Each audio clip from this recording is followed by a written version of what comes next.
আসসালামু আলাইকুম ওরহমতুল্লাহ। প্রিয় ভাই ও বোনেরা, আজকের ভিডিওটিতে আমি শেয়ার করব একটি বাস্তব অভিজ্ঞতা নিয়ে। আসরের নামাজের পরে দোয়াটি পড়ার পরই আল্লাহর অশেষ মেহেরবানিতে আমি সুসংবাদ পেয়েছি। এটি এমন একটি আমল যা দোয়া কবুলের দরজা খুলে দেয়, আর মনের যত আশা আছে সেগুলো পূর্ণ হওয়া পর্যন্ত ফেরেশতারা আপনার জন্য দোয়া করতে থাকেন। ইনশাআল্লাহ আপনি যদি একবারও এই দোয়াটি আমল করেন, মনের মধ্যে শতভাগ বিশ্বাস নিয়ে, ইনশাআল্লাহ রব্বুল আলামিন আপনারও মনের নেক আশা পূরণের সুসংবাদ দেবেন। তাই অনুরোধ করছি, মনোযোগ দিয়ে ভিডিওটি আমলের উদ্দেশ্যে দেখুন। আল্লাহ রসুল সাল্লাল্লাহু আলাইহি ওয়াসাল্লাম বলেছেন, আসরের পর থেকে সূর্য অস্ত যাওয়ার আগে এমন একটি সময় আছে যখন বান্দা দোয়া করলে তা আল্লাহ রব্বুল আলামিন কবুল করেন। সহিহ মুসলিম শরীফের 752 নম্বর সহি একটি হাদিস। অর্থাৎ আসরের নামাজের পর এমন মুহূর্ত বা সময় আছে যেখানে দোয়া 100% কবুল হয়। শুধু মন থেকে চাইতে হবে, বিশ্বাস রাখতে হবে মনের মধ্যে। ইনশাআল্লাহ রব্বুল আলামিন আপনারও মনের নেক আশা পূরণ করবেন। মনের আশা আকাঙ্ক্ষা পূরণের জন্য আমরা অনেক আমল করে থাকি। আজকের এই আমলটি যদি আপনি মন থেকে বিশ্বাস নিয়ে করতে পারেন, রব্বুল আলামিন আপনার মনের নেক আশা ইনশাআল্লাহ পূরণ করেই দেবেন। কল্যাণের যে কোনো কিছু আল্লাহ তাআলার কাছ থেকে চেয়ে নিতে হয় দিনী ভাই বোনেরা। তবে হ্যাঁ, সেক্ষেত্রে আমাদেরকে ধৈর্য ধরতে হবে। আল্লাহ রব্বুল আলামিন বান্দার উপযুক্ত সময়ে উপযুক্ত জিনিস দান করবেন। আমরা ফল পেয়েছি, আমি ফল পেয়েছি জন্য আপনিও সঙ্গে সঙ্গে ফল পাবেন এমন নাও হতে পারে। অনেক সময় ফল পেতে দেরি হতে পারে। আপনার চাওয়া, আপনার কল্পনা, আপনার যেটা প্রয়োজন তার চাইতে দ্বিগুণ, তিনগুণ কিংবা তারও বেশি যেটা উত্তম কল্যাণকর হবে রব্বুল আলামিন সেটা হয়তো বা আপনাকে দান করবেন। কিন্তু তার জন্য আল্লাহ তাআলার কাছে চাওয়া বন্ধ করা যাবে না। রব্বুল আলামিন আল্লাহ তাআলা নিজেও বলেন, যদি তোমাদের উপর আল্লাহর অনুগ্রহ তার দয়া না থাকতো তাহলে তোমরা ধ্বংস হয়ে যেতে, আর নিশ্চয়ই আল্লাহ অধিক তওবা গ্রহণকারী প্রজ্ঞাময়। সূরা নূর 10 নম্বর আয়াতে বলা হয়েছে। তাই সর্ব অবস্থাতেই আল্লাহকে স্মরণ করতে হবে। আল্লাহর দয়া অনুগ্রহের চাদর আমাদের সবসময় আবৃত করে রাখেন, এই বিশ্বাস রাখতে হবে। বান্দার যে সময় যেটা প্রয়োজন ও কল্যাণকর হয় তখনই আল্লাহ তাআলা সেটা সেই বান্দাকে দান করেন। তবে তার জন্য যেটা বললাম, অবশ্যই চাওয়া বন্ধ করা যাবে না, চাইতে হবে বেশি বেশি করে। তেমনই একবার হযরত আনাস রাদিয়াল্লাহু তাআলা আনহু আল্লাহর রাসূল সাল্লাল্লাহু আলাইহি ওয়াসাল্লামের সঙ্গে বসেছিলেন। এমন সময় এক ব্যক্তি সেখানে এসে নামাজ আদায় করলো, তারপর নিচের দোয়াটি পাঠ করলো, অর্থাৎ আল্লাহুম্মা ইন্নী আসআলুকা বিআন্না লাকাল হামদ লা ইলাহা ইল্লা আনতাল মান্নান বাদিউস সামাওয়াতি ওয়াল আরদ ইয়া জাল জালালি ওয়াল ইকরাম ইয়া হাইয়্যু ইয়া কাইয়্যুম। আল্লাহুম্মা ইন্নী আসআলুকা বিআন্না লাকাল হামদ লা ইলাহা ইল্লা আনতাল মান্নান বাদিউস সামাওয়াতি ওয়াল আরদ ইয়া জাল জালালি ওয়াল ইকরাম ইয়া হাইয়্যু ইয়া কাইয়্যুম। কম করে হলেও এটি আমরা 3 বার পাঠ করব আসরের নামাজ আদায় করার পরে। দেখে দেখে হলেও পাঠ করবেন। এই দোয়ার অর্থই হচ্ছে, হে আমার রব, হে আল্লাহ, আমি তোমার কাছে প্রার্থনা করি, তুমি তো সব প্রশংসার মালিক, তুমি ছাড়া কোনো উপাস্য নেই, তুমি দয়াশীল, তুমি আকাশসমূহ পৃথিবীর একমাত্র সৃষ্টিকর্তা, হে মহান সম্রাট ও সর্বোচ্চ মর্যাদার অধিকারী, হে চিরঞ্জীব, হে সর্বময় ক্ষমতার অধিকারী। তখন নবীজি সাল্লাল্লাহু আলাইহি ওয়াসাল্লাম বললেন, এই দোয়া তো ইসমে আজমের দোয়া পড়ে দোয়া করেছে, অর্থাৎ এটি ইসমে আজম, আল্লাহর মহান নাম, যে নামে আল্লাহকে ডাকলে মহান আল্লাহ তার ডাকে সাড়া দেন, তার দোয়া কবুল করেন। যে নামে তার কাছে চাওয়া হলে তিনি তার চাওয়া পূরণ করেন। আবু দাউদ শরীফের একটি হাদিস। অর্থাৎ আমরা যদি এই দোয়ার মাধ্যমে রব্বুল আলামিনের কাছে চাইতে পারি, আল্লাহ তাআলাকে ডাকতে পারি, রব্বুল আলামিন আমাদেরও ডাকে সাড়া দেবেন, আমাদেরও মনের নেক আশা ইনশাআল্লাহ পূরণ করেই দেবেন।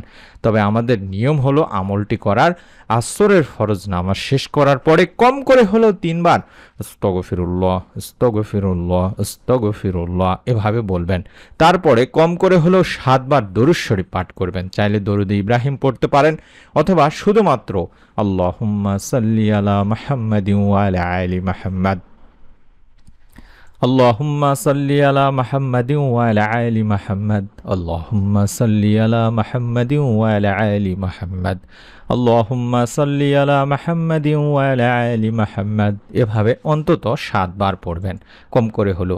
তারপরে অন্তত 3 বার দোয়াটি পাঠ করবেন, অর্থাৎ মনের নেক আশা পূরণের পরীক্ষিত ইসমে আজমের দোয়া, আল্লাহুম্মা ইন্নী আসআলুকা বিআন্না লাকাল হামদ لا إله إلا أنت المنان بديع السماوات والأرض يا ذا الجلال والإكرام يا حي يا قيوم اللهم إني أسألك بأن لك الحمد لا إله إلا أنت المنان بديع السماوات والأرض يا ذا الجلال والإكرام يا حي يا قيوم اللهم إني أسألك بأن لك الحمد لا إله إلا أنت المنان بديع السماوات والأرض ইয়া জাল জালালি ওয়াল ইকরাম ইয়া হাইয়ু ইয়া কাইয়ুম।